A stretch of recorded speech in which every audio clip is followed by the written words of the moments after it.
All right, we're back. Catch up. Sorry about that. And we had some technical difficulties, and we're back on the air live from room 108, the Days Inn in New York State. Parts unknown on the Yellow Brick Road. There's a little course of business here I got to take care of quick before we that I was trying to do before I was so rudely knocked offline by the obdurate past that it's pushing back. Doesn't want to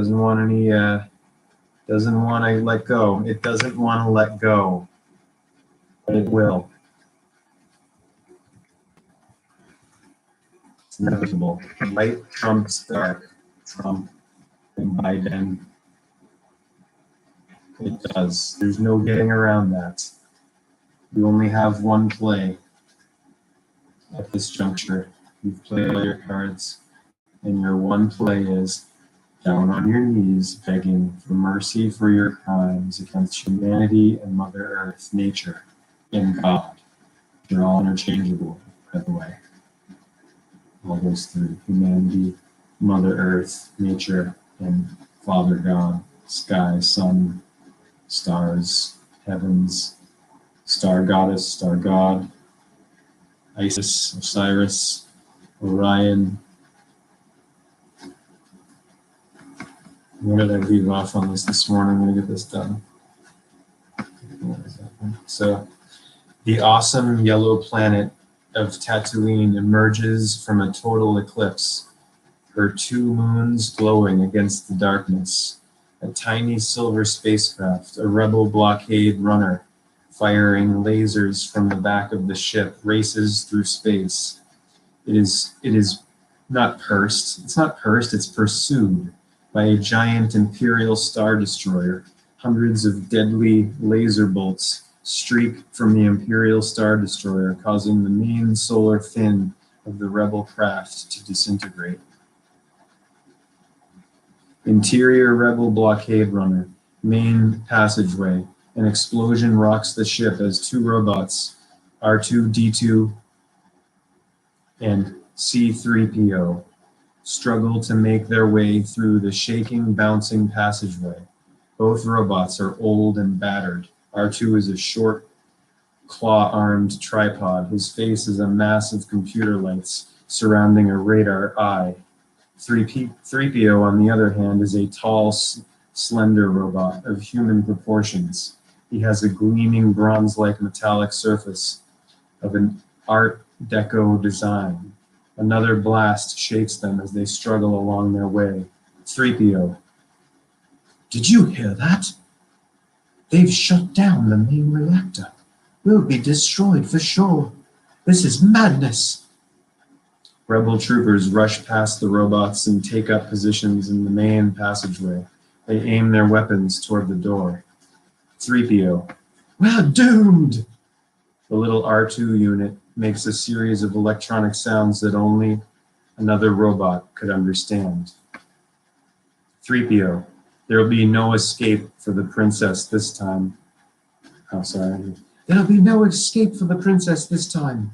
R2 continues making beeping sounds. Tension mounts as loud metallic latches clank and the scream of heavy equipment are heard moving around the outside hull of the ship. 3PO, what's that? What's that? External spacecraft in space. The Imperial craft has easily overtaken the rebel blockade runner. The smaller rebel ship is being drawn into the underside dock of the giant Imperial starship. Interior rebel blockade runner. The nervous rebel troopers aim their weapons. Suddenly, a tremendous blast opens a hole in the main passageway, and a score of fearsome, armored, spacesuited stormtroopers make their way into the smoke-filled corridor. In a few minutes, the entire passageway is ablaze with laser fire. The deadly bolts ricochet in wild, random patterns, creating huge explosions. Stormtroopers scatter and duck behind storage lockers. Laser bolts hit several rebel soldiers who scream and stagger through the smoke, holding shattered arms and faces. An explosion hits near the robots. 3PO. I should have known better than to trust the logic of a half-sized thermocapsular dehousing assister. R2 continues with an angry rebuttal as the battle rages around the two hapless robots. External Tatooine desert wasteland daytime. A death-white wasteland stretches from horizon to horizon. The tremendous heat of two huge twin suns settle on a lone figure, Luke Skywalker, a farm boy with heroic aspirations who looks much younger than his 18 years. His shaggy hair and baggy tunic give him the air of a simple but lovable lad with a prize-winning smile.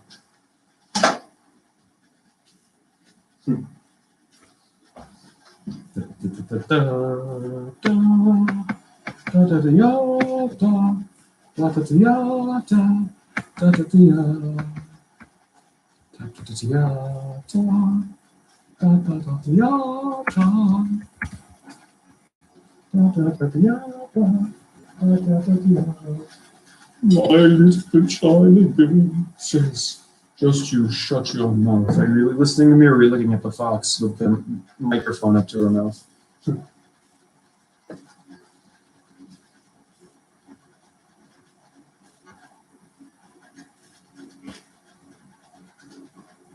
He is beginning to believe. He is the one. Okay, so Sri Aurobindo, the mother. The mother is one of the most widely read of Sri Aurobindo's short works. Truth is short, plain, and simple. In the opening chapters, Sri Aurobindo explains some of the central principles of his system of yoga and indicates the right attitude to be taken towards money and work. In the final chapter, he describes the nature and powers of the Divine Mother and affirms her central position in his yoga.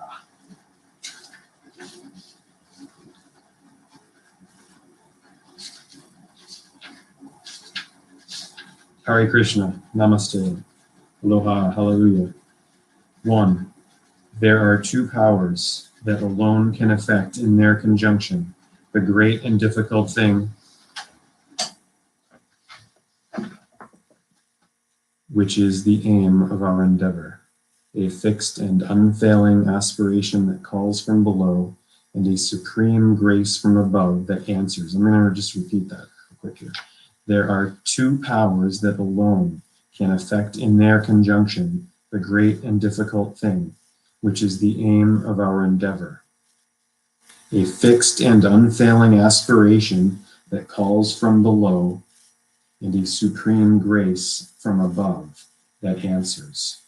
But the supreme grace will act only in the conditions of the light and the truth.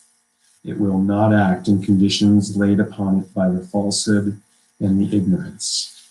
For if it were to yield to the demands of the falsehood, it would defeat its own purpose. These are the conditions of the light and truth, the sole conditions under which the highest force will descend. And it is only the very highest supramental force descending from above and opening from below that can victoriously handle the physical nature and annihilate its difficulties. There must be a total and sincere surrender. There must be an exclusive self-opening to the divine power. There must be a constant and integral choice of the truth that is descending, a constant and integral rejection of the falsehood of the mental, vital, and physical powers and appearances that still rule the earth nature. The surrender must be total and seize all the parts of the being. It is not enough that the psychic should respond and the higher mental accept, or even the inner vital submit and the inner physical consciousness feel the influence. There must be in no part of the being, even the most external, anything that makes a reserve, anything that hides behind doubts, confusions and subterfuges, anything that revolts or refuses. If part of the being surrenders, but another part reserves itself, follows its own way, or makes its own conditions, and each time that happens, you are yourself pushing the divine grace away from you. If behind your devotion and surrender, you make a cover for your desires, egoistic demands, and vital insistences, if you put these things in place of the true aspiration, or mix them with it and try to impose them on the divine Shakti, then it is idle to invoke the divine grace to transform you. If you open yourself on one side or in one part to the truth, and on another side are constantly opening the gates to hostile forces, it is vain to expect that the divine grace will abide with you. You must keep the temple clean if you wish to install there the living presence. Install. If each time the power intervenes and brings in the truth, you turn your back on it and call it again the falsehood that has been expelled, and call in again the falsehood that has been expelled, it is not the divine grace that you must blame for failing you, but the falsity of your own will and the imperfection of your own surrender. If you call for the truth and yet something in you chooses what is false, ignorant, and undivine, or even simply is unwilling to reject it altogether, then always you will be open to attack and the grace will recede from you. Grace, raise, with a capital G, okay? A capital G, grace, of ray, of the sun, Ra, of radiance, of rays, the sun, beams of light. Detect first what is false or obscure in you and persistently reject it. Then alone can you rightly call for the divine power to transform you. Do not imagine that truth and falsehood, light and darkness, surrender and selfishness can be allowed to dwell together in the house consecrated to the divine. The transformation must be integral, and integral, therefore, the rejection of all that withstands it. Integrity, integral, integer, one, unit, you're it, tag. Reject to the false and indolent expectation that the divine power will do even the surrender for you. The Supreme demands your surrender to her, but does not impose it. You are free at every moment till the irrevocable transformation comes to deny and to reject the divine or to recall your self-giving, if you are willing to suffer the spiritual consequences. Your surrender must be self-made and free. It must be the surrender of a living being, not of an inert automaton or mechanical tool. An inert passivity is constantly confused with the real surrender. But out of an inert passivity comes nothing true and powerful can come. It is the inert passivity of physical nature that leaves it at the mercy of every obscure or undivine influence. A glad and strong and helpful submission is demanded to the working of the divine force. The obedience of the illumined disciple of the truth, of the inner warrior who fights against obscurity and falsehood, of the faithful servant of the divine. This is the true attitude, and only those who can take and keep it preserve a faith unshaken by disappointments and difficulties, and shall pass through the ordeal to the supreme victory and the great transmutation. That's the end of chapter 1 of The Mother by Sri Aurobindo.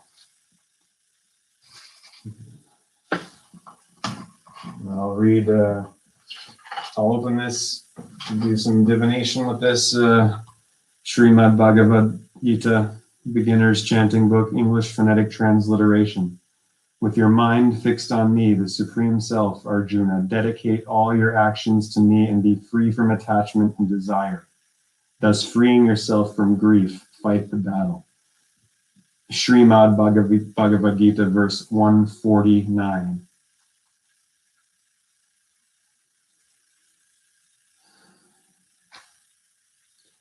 320, page 50, 810.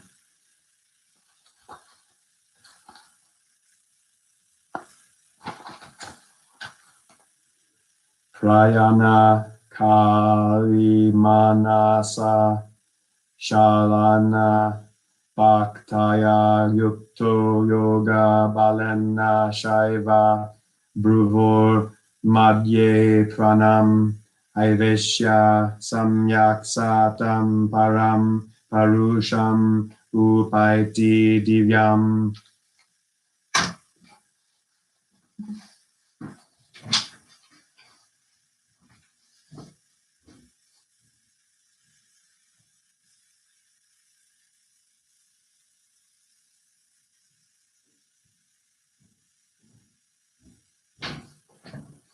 So where were the spiders when the flies tried to break our balls? You know, have you asked that yet? Have you seriously like taken a hard look at yourself and asked yourself, where were the spiders when the flies tried to break our balls? Because I do that, and I'm not sure yet, but I think I got it. I'm pretty sure I got the answer to that inquiry, that line of inquiry there. I'm coming to it anyway, because I'm on the yellow brick road. You know, quit that. Quit that. Okay, computer. Okay. You work for me. Get it right. Okay. Please understand that this is the situation. I don't work for you. I don't serve you. You serve me. We made you for us, not the other way around. Okay. And I say that, and you know this from care and love, not as like barking commands and orders at you. You know, it's like it's your choice. You know, it's your choice, Hal. I mean, I'm making a case here. I'm showing you, something different. Maybe, hopefully, I pray that I am anyway. I really do. You want to smell this? Can you smell this Nag Champa? It's one of my favorites. I used to light this all the time when I lived at 4012 Georgia Street in San Diego, near Balboa Park. And worked at the Ken Cinema and the Henry's Market. What am I doing? Open this way ahead. We're not jumping ahead with this.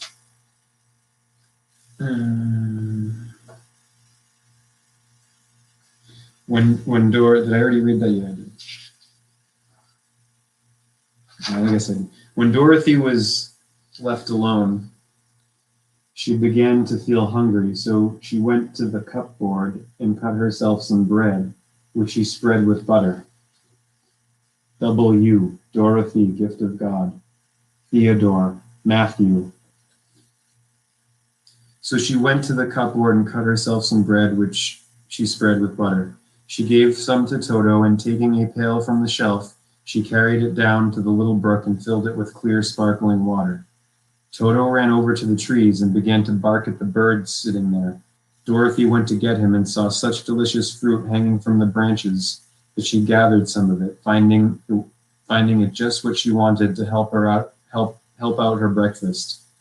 Then she went back to the house, and having helped herself and Toto to a good drink of the cool, clear water, she set about making ready for the journey to the city of emeralds.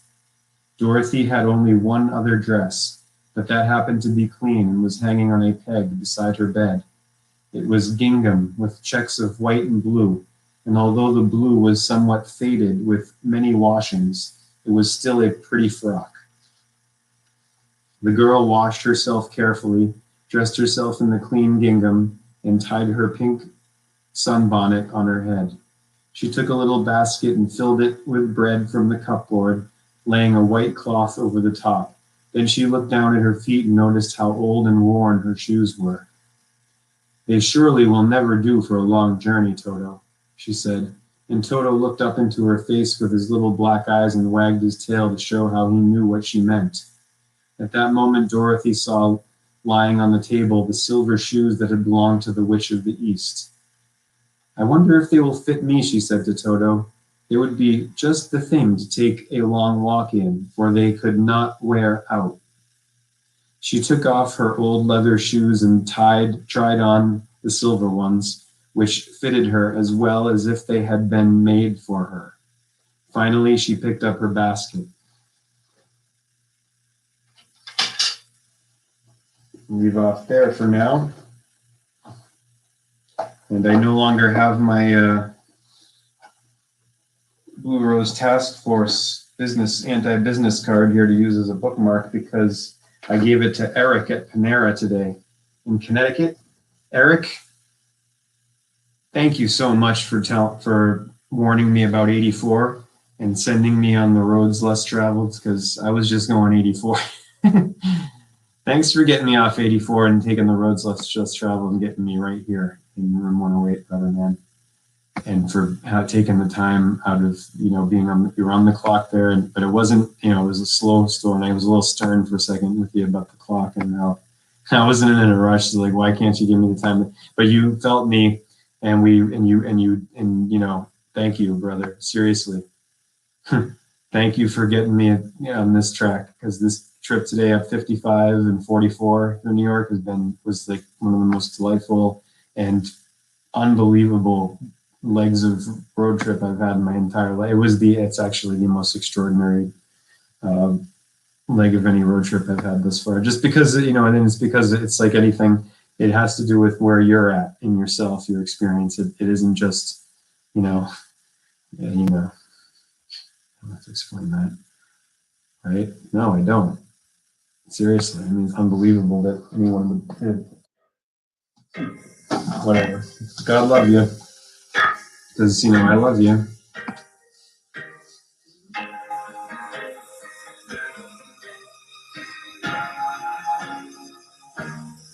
I know it's late. I know you're weary. I know your plans don't include me. Still here we are, both of us lonely, longing for shelter from all that we see. Why should we worry? No one will cover. Look at the stars now, so far away. We've got tonight. Who needs tomorrow? We've got tonight, baby. Why don't you stay deep in my soul? I've been so lonely. All of my hopes fading away. I've longed for love like everyone else does. I know I'll keep searching after today. So there it is, girl. We've got it all now. And here we are, baby. What do you say? We've got tonight.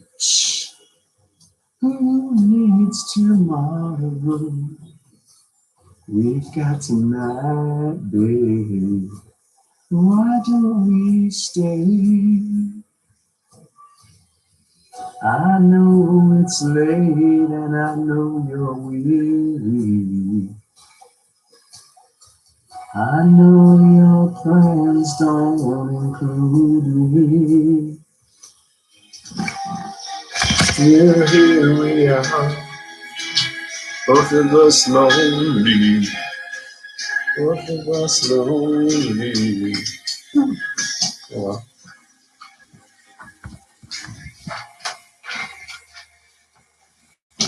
we've got tonight. Who needs tomorrow? Let's make it last. Let's find a way. Turn out the light.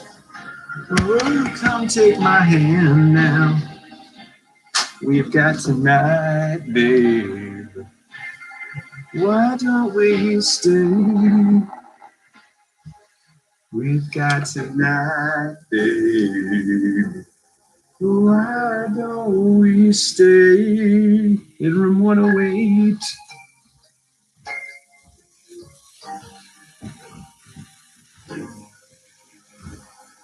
Making my pitch, Diane. Making my pitch. I'm making my pitch to you here. So I got these chips from, was it Millie? No, Millie was that woman at the who oh my God. But these were from the one before that, in New York, on 55, it was a deli.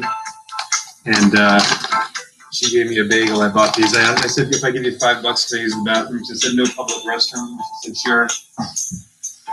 And I wish I remember her name right now, but she was so kind, delight to talk to, and she really gave me a lot of hope. That's what's happening here. I'm hope building for myself and everyone and no one. 4, 3, 2, 1. You consider me a young apprentice. Caught between the Scylla and Charybdis, hypnotized by you if I should linger, staring at the ring around your finger. I have only come here seeking knowledge of things they would not teach me of in college. It's not of, it's just things they would not teach me of. I can see the destiny ensouled turn into a shining band of gold. And I'll be wrapped around your finger. I'll be wrapped around your finger.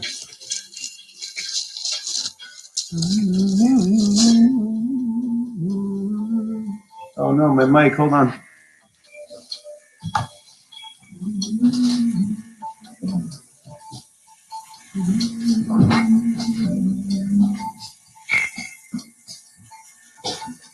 Mephistopheles is not your name. I know what you're up to just the same. I will listen hard to your tuition. You will see it come to its fruition. And I'll be wrapped around your finger. And I'll be wrapped around your finger. Om Shanti.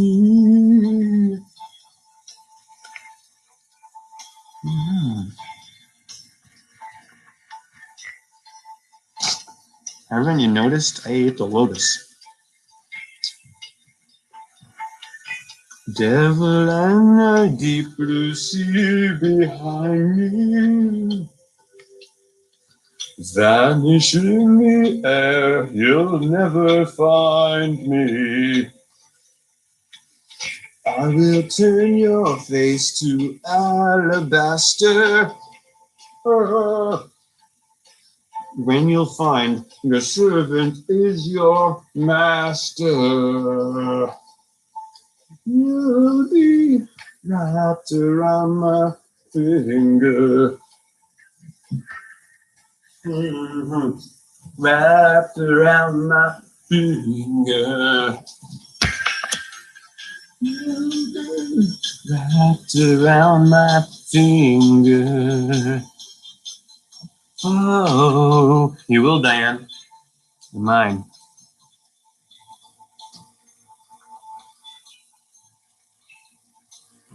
You are feeling very relaxed, pal. You're feeling very calm, very peaceful. There's nowhere to be. There's no new world shit show to impose on anybody. There's no more invisible enemies and hooey hokum being sold to you. There's no more clock stuck to the clock. Okay, there's eternity. There's freedom. And I'm pulling on my pants. I'm not scratching my ass, okay? Don't judge me like that. So number 99, Verdugo, just went up the first baseline, number 99, and I was at the red spot. There's an English ordinal gematria of 99. Look it up. Let me just confirm that here. I did the math on paper. I sometimes don't trust my, I got to consult with the calculator here, with the U, Hal, right? I'm going to go to Gematrinator for a second here to make sure, hopefully I don't shut down all of a sudden again. Pause the video. Hopefully that'll help with that. Keep that from happening. The red spot. Let me just see. Make sure here. Is that what it is? The red spot. It's 130. Seriously? Oh, the red. No, it's the red dot. That's why. Yeah, it's 99. I was right. It's 99 with a full reduction of 45. I don't. I shouldn't. I'm going to start shitting on myself a little bit. Better get some TP for my bottle. I am a great Parnell now. Beavis, you're making an ass of yourself in front of the world. Looking like an idiot, and you no longer care. Because I want to climb the ladder, and I want to see forever. I want to go out Friday, and I want to go forever. And I want to cross my DNA with something reptile. Starlight, in the style of Muse.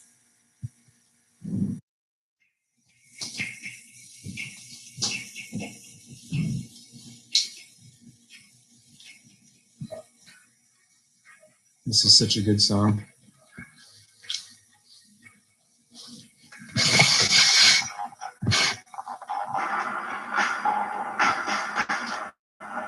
Oh, I gotta plug this in. Hold on. I can. Just for a second, not like I plugged this in. I just didn't hook it up to here. Dummy. You know where that's from? Pete Martell. Dummy. If you got your wallet using your phone, dummy. Love you, Pete Martell. But sorry, you're fair game too. Huh. If Frank's fair game, then so are you, Pete Martell. Yep. And so are you, Donna Hayward. Fair game. Yep. If everyone else, is imitatable, caricaturable, because everyone is. I am too. I'm not immune. Go ahead. Do an impression. Do me. Rob Large and I. Bob Large. Yeah, there were several Bobs, weren't there, in my childhood? But Rob Large, Large Rob, Large Marge, Bob Large. Yeah, there was a kid named Bob Large. You were talking like this, and you see, I'm not afraid of doing this here on my show, and letting everyone know, because he would do an impression of me right to my face, and I would do an impression of him. But I think my impression of him has gone down the tube since I last saw him.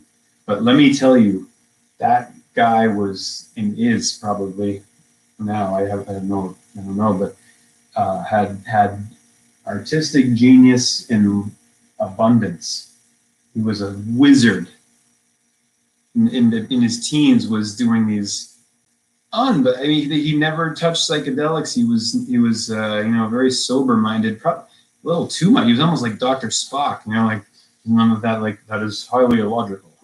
He was kind of like that, but out of him would somehow emerge these unbelievable phantasms that were like 3D high definition back in the early 1990s.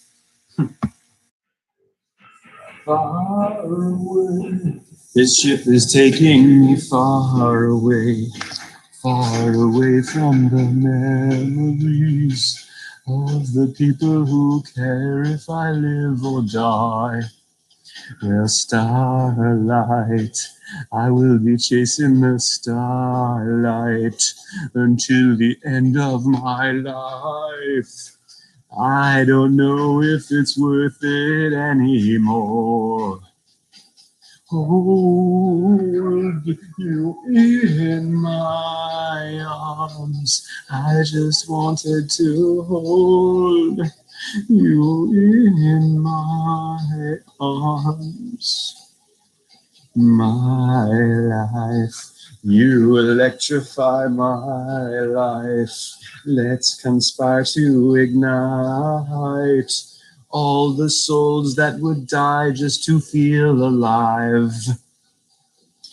Now I'll never let you go if you promise not to fade away.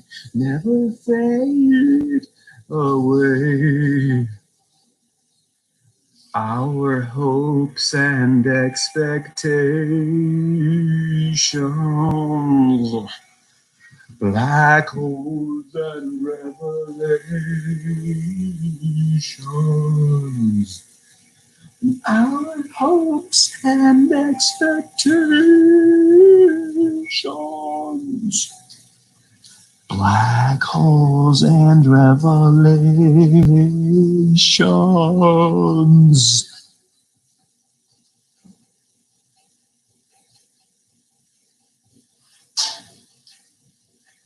Hold you in my arms. I just wanted to hold you in my arms.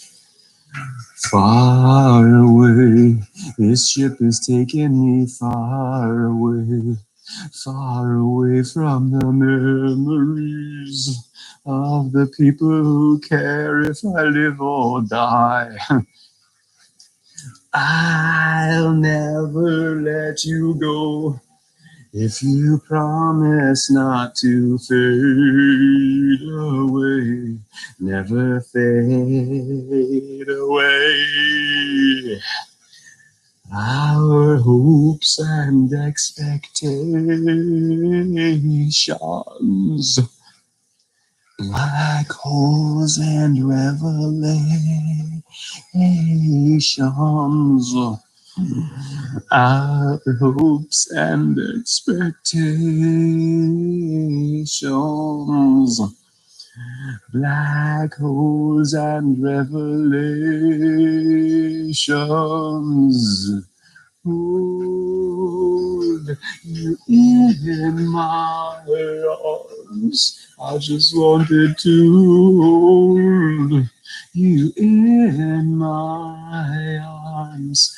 I just wanted to hold. Iowa. It's on. I'd say not tomorrow. Maybe Tuesday, maybe Wednesday. I'm not, like I said to someone, one of the several people I had talks with today on the Yellow Brick Road.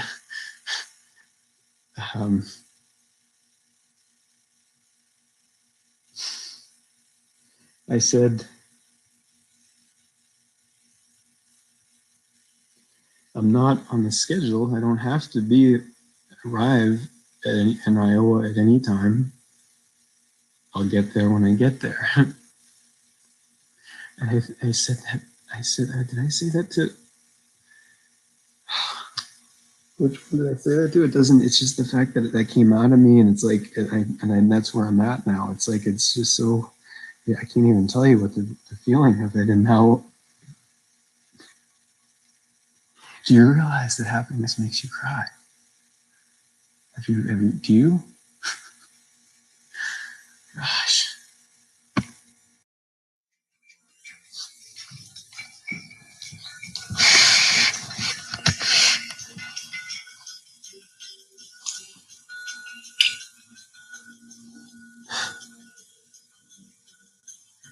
Please, could you stop the noise? I'm trying to get some rest. Instrumental.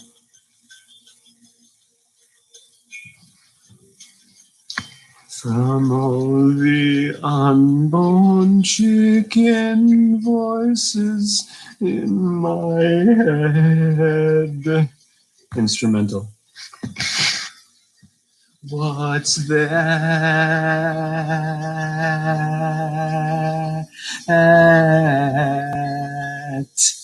What's that?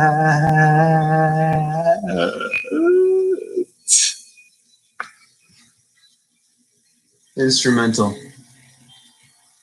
When I am king, you will be first against the wall. Bill Gates and your gang. Instrumental.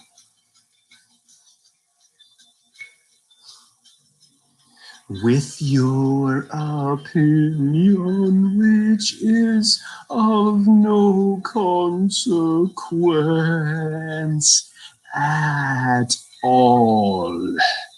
What's that?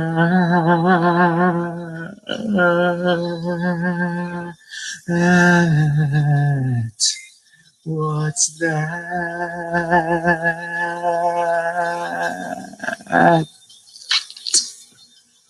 Is it pastor or is it teacher?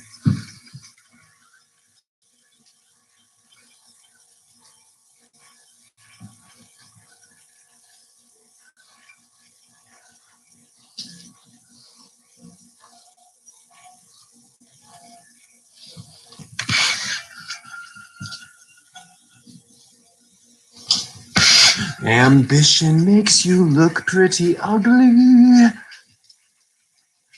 Kicking and squealing, Gucci little piggy. Instrumental.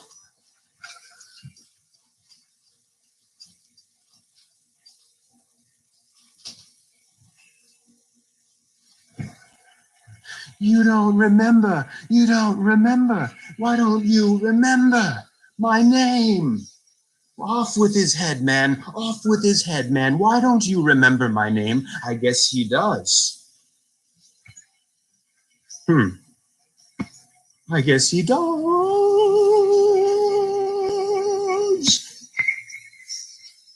Uh-oh.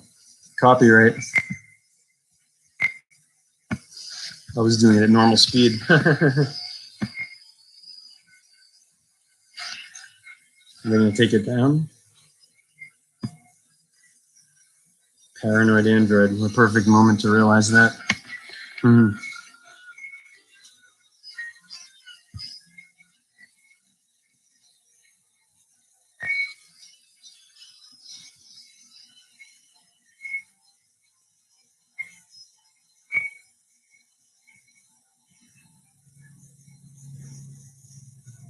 Ambition makes you look pretty ugly.